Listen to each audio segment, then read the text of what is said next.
شیعہ کے پیچھے نماز پڑھ لیں گے آپ؟ مجھے نہیں پتا کہ ان کے عقیدے میں یہ موجود ہے، لیکن ان کے عقیدے میں یا علی مدد تو موجود ہے کہ نہیں ہے، وہ بھی شرک ہے۔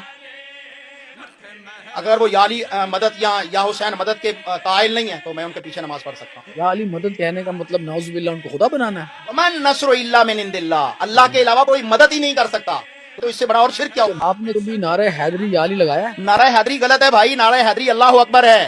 ہم یا علی مدد کہہ کے معاذ اللہ کو اللہ کا انکار نہیں کرتے۔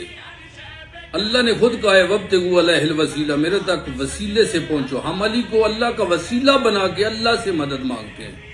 یا علی مدد کہنا شرک نہیں ہے۔ اگر شرک ہوتا تو رسول کو نہ کہنا پڑتا۔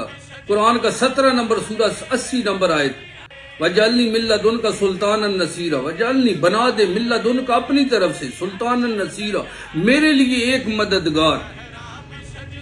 رسول اللہ سے مدد مانگتے نا، مددگار کیوں مانگا؟